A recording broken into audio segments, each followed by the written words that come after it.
ये देखें, ये तीसरी बकरी है और ये भी प्योर सिरोही में है।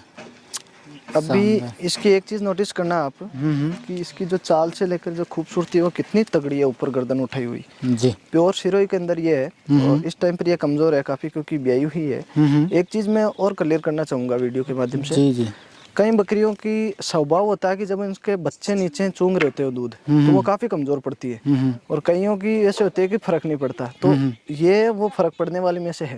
इसके जब तक बच्चे चूंगेंगे कमज़ोर रहेंगे तो ये कितनी स्लिम सी है, जैसे कोई दीपिका पादुकोण खड़ी है ऐसे खूबसूरती के हिसाब से देखा जाए तो। लेकिन उतनी ये कमज़ोर भी है, बहुत ज़्यादा कमज़ोर नहीं है लेकिन फिर भी एक देखा जाए एवरेज बकरी अपन ने देखी अपने फार्म की तो उस हिसाब से ये कमज़ोर है, पतली है थोड़ी, कमज़ोर तो नहीं है। लेकिन इसकी जो खूबसूरती है वो देखो आप, A to Z पॉइंट देखो आप।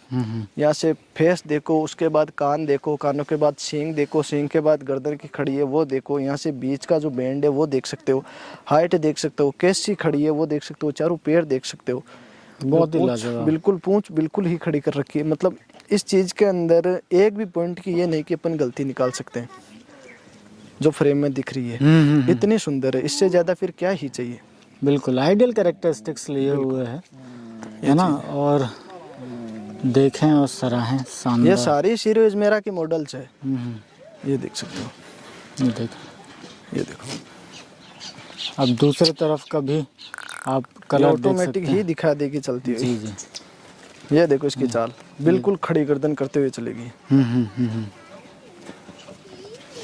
अभी कितनी बकरियां होंगी भाई अगर हम बात करें टोटल बकरियों की बात करें तो अभी के टाइम पर अपने पास 70-80 बकरियां हैं। इनमें ऐसा होता है कि जैसे नया जो सेगमेंट आता है तो उनमें से अपन पाठें बेचते रहते हैं और बाहर से तो नहीं खरीदते हैं बहुत ज़्यादा, लेकिन पाठें बिकते रहती है। तो या तो 70 से लेकर 100 के बीच का इनका एवरेज चलता है क्योंकि पाठें बेचनी भी पड़ती है और लोग इतने शौकीन हैं तो वो फिर आ भी जाते हैं लेने के लिए, तो फिर देना ही पड़ता है कहीं ना कहीं। और सारी बकरियां अगर मैं ही रख लूँगा तो फिर मुझे भी इनका खर्चा निकालना, मेरे पास कोई साइड इनकम नहीं है कि मैं कहीं से कमा रहा हूँ, मेरा पूरा ही इनके ऊपर ही निर्भर है। तो मैं बकरे वैसे इनका बेचता हूँ, उनसे अच्छा खासा मेरा मुनाफा होता है। राजस्थान में इनके नामी ब्रीडर जो है बकरियों के लिए जाते हैं और अभी भी अवेलेबल है, हमेशा रखते हैं अपन जी। ताकि कोई नया फार्मर जिसको नस्ल सुधार के लिए बकरा चाहिए तो अपन बकरा देते हैं। बाकी कई लोग ऐसे भी तो है ना जो नया फार्मर जिसके पास मान लो नॉर्मल बकरी है तो वो बकरा खरीदेगा,